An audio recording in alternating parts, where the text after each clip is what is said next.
Good morning, my dear students. Welcome back to the BLO class. In the earlier classes, we were discussing about the banker and customer relationship, right? So, we had completed with the general relationship, and under the special relationship, there were two special relationship, that is the rights of the banker and the obligations.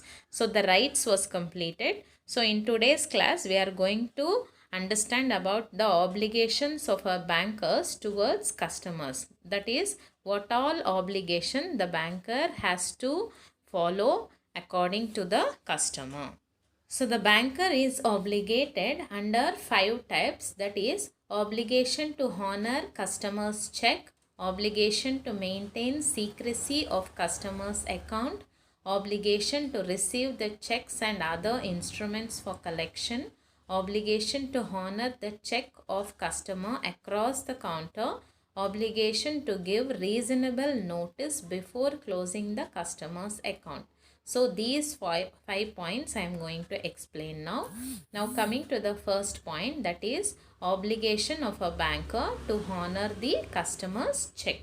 So the banker is obligated to honor the customer check when there is sufficiency of funds, applicability of funds, bankers duly required to pay, presented within a reasonable time. Now coming to the first one, sufficiency of funds. As you all know that when there is sufficient funds in the account, no banker can dishonor the check, right? Compulsorily he has to honor the customer's check. So first point tells us that when there is sufficiency of funds in the account, the banker should honor the customer check.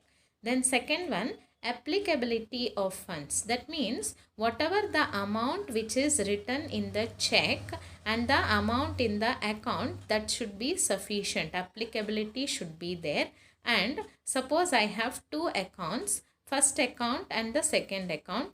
I have given the check leaf which is numbered related to the first account and there is no proper funds in that account, but there is proper funds in the second account, but the check is related to the first account, right? Even though there is sufficient fund in the second account, the banker cannot honor the check because the applicability of funds is related to the first account. So the banker should check properly if the funds is there in whichever the check leaf which I have mentioned related to that account, only then he can honor the check, otherwise he can dishonor. Coming to the third point, bankers duly required to pay the sufficient fund only when it is properly dated, that is the date, all the other requirements like signature, name, amount in the words and figures should match with each other. Suppose if it is a joint account holder, all the joint account holders should sign. If there is any one person's signature missing also, the banker need not required to pay the amount to the customer.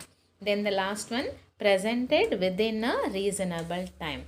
That is, the check should be presented with the banker within a reasonable time. That is, once the check is dated, suppose May 1st means it should be presented in the bank within 3 months. The check when it is dated, it will have 3 months time. That is May, June, July. Up to July 31st it will have time. After 3 months the check will become a stale check. So if it is not presented within a reasonable time, then the banker after the 3 months if it is presented, then he cannot honor. And at the same time, if the check is post dated, suppose October 1st the check is dated but it is presented in June, means post dated check also he cannot honor. So the check should be presented within a reasonable time, only then the banker can honor.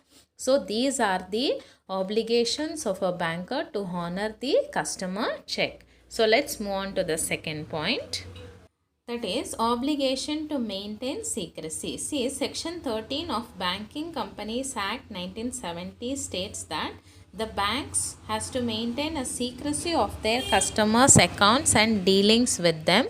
However, there are exceptions. The exceptions are when law requires, when the practices and usages among bankers warrants exchange of information.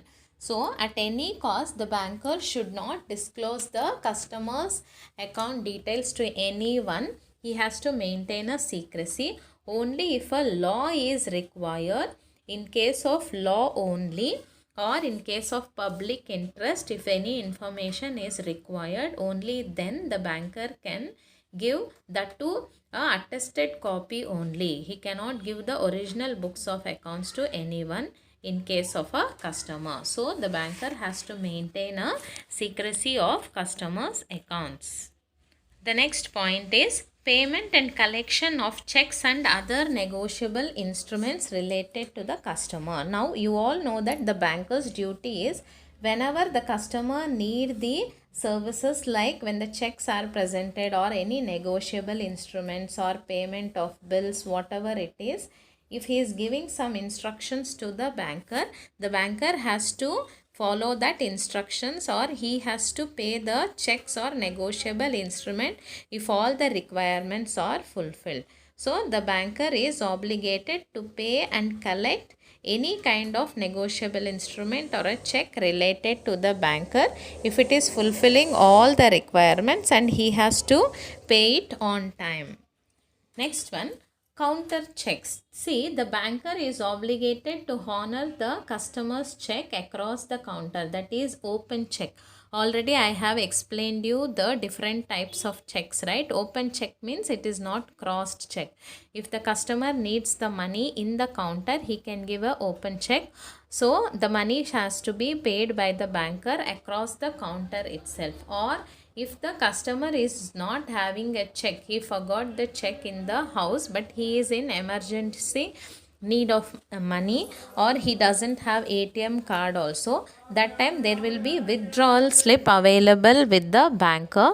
The customer can just walk into the bank, he can ask for a withdrawal slip which is similar to the check leaf. He can fill the withdrawal slip and ask the banker to pay to the customer across the counter.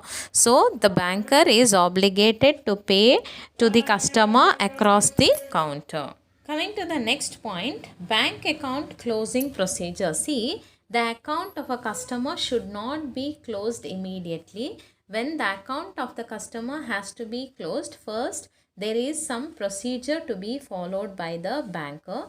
The banker has to give a reasonable notice before closing the account of the customer to the customer. The notice has to be sent, and he should give the reason for closing the account, whether there is insufficiency of funds, or whether there is an order from the court, or customer himself might be requesting to close the account for various reasons.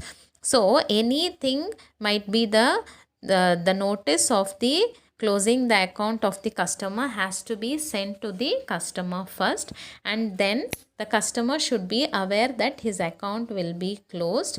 Then reasonable time must be given to the customer to make alternate arrangements. Suppose if the funds is there in the account, he has to transfer his funds from one account to another account, right? So to give reasonable time for the customer to make necessary arrangements, or it is advisable to close the accounts after, if any checks are there, the banker should honor that, or the reason or the notice should be given to the customer, because without knowing that his account is closed, he might have given the checks for payment to some other people.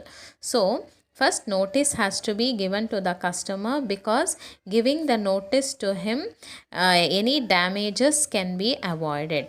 So once the giving notice is done, the bank customer accepts it, or the customer is aware, then only the banker has to close the account of the customer. So a proper procedure has to be followed, otherwise the banker will be liable for the loss which will be suffered by the customer in the future.